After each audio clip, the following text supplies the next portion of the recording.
Alright, in this video we're checking out the Physical Fog add-on by Lazy 3D. This isn't just a simple volume box kind of thing, it's an intricate system that gives you 4 completely different kinds of fog workflows depending what your scene actually needs. So yeah, let's check it out. Let's start with the Auto Fog tab here in the add-on. I love that all you have to do here is just click one button and all the work is done for you immediately. So you gotta just hit this create domain button and the add-on automatically calculates the bounding box of literally every object in your scene and builds a fog domain that perfectly fits everything. It even extends it slightly upwards on the z-axis so your fog doesn't get awkwardly clipped at the top. Once that is done, you don't even have to build the fog material or anything like that from scratch. You just gotta go to the fog templates tab here, which are divided into 3 categories: ground fog, fog, and atmosphere. Ground fog is the mist that stays low, hugging the ground mostly. Fog is the standard everyday 3D fog, but you get a bunch of presets here with different colors and moods and density depending on the kind of scene you want. And then the atmosphere type, which is fog but for the whole scene. It's that big haze that makes distant objects like mountains look softer and foggier and adds a sense of depth in your whole scene.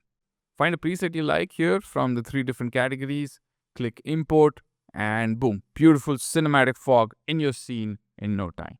And we'll get to tweaking the fog in just a moment, but if you tweak the settings and make something you love, you can just type in a name here and hit save, and that will save that preset under the custom fog templates tab here, and you can build your own personal library of fogs, which is very handy. And also here you get this nice little domain list where you can quickly toggle viewport visibility, render visibility, and you can jump into the edit mode of the domain or just trash it completely with these little icons here, which is also very handy. But now let's cover the different features the add-on offers, starting with volume type that got introduced in the volume scatter node recently. You can hover over each of these volume types here and read what use case they are for and set it up based on what you need. Below that, you get your regular density and color settings for your fog. Then comes the emission section, where if you keep the values low enough, you get this really subtle glow in your fog. Good for something like a gentle haze or a faint mist, or even a stylized fog look if you want. Now, we don't want our fog to be a solid block of gray. We want to art direct it.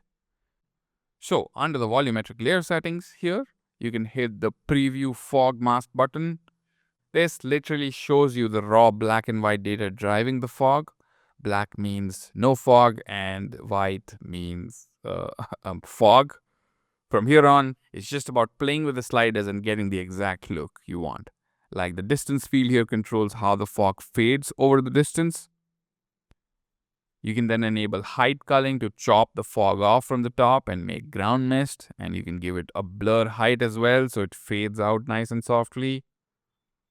But the real magic is in the noise settings.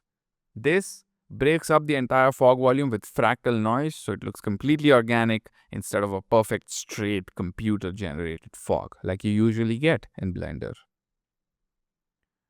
You can even add distance noise edges and height noise to make the actual borders of the fog look rough and uneven. And if you want the fog to move, just enable this wind option here, and now you can animate this fog for your animated scenes. And also there's this cool little button here called Create Wind Arrow Anchor that spawns a little 3D arrow right at your camera. You can visually see and change the angle values to exactly where the wind is blowing and adjust the strength to build the feel of a heavy, dusty storm if you want. But say you don't have the strongest computer and rendering full-on 3D volumes is just not possible for you. That's where these 2D fog cards that come in the add-on come in really handy. You just click here, add fog plane, and then you can adjust the density, translucency, and even give the fog plane a bump map to make it catch light. You can click face camera here to make it perfectly track your lens as well. But static cards can look kind of fake, right? So you can go to the flow map section here, Pick something like blurred generic or directional, and it literally animates the texture drifting across the plane. You can control the speed, the angle, and the blur to make it even more realistic. But here is the absolute best feature of this add-on. That is avoidance. Usually, 2D fog planes look terrible because they aggressively clip right through your 3D models. But if you click Enable Avoidance here, the add-on automatically creates a proximity dissolve band, and thus the card fades out right before it touches any geometry in your scene. It solves the biggest problem with 2D fog planes. It's crazy. You gotta check it out. But now, what if you're animating a Fast and Furious style car chase and you want the car to physically smash through the smoke? Then you gotta go to the Physical Volume tab here. This uses geometry nodes to generate a volume made entirely out of physical points. You just drop your car into a colliders collection, check Enable Physics and Collision here, and when you press play, the physics engine literally pushes the smoke points apart as the car drives through it. Then the smoke organically closes back in behind it based on whatever you set the restoration speed to. You can even set up deleters to permanently carve chunks out of the fog, or proximity collision for static repelling effects. It's completely dynamic and saves you from having to bake a crazy smoke simulation, which, as we all know, can be a huge pain in the ass in Blender sometimes.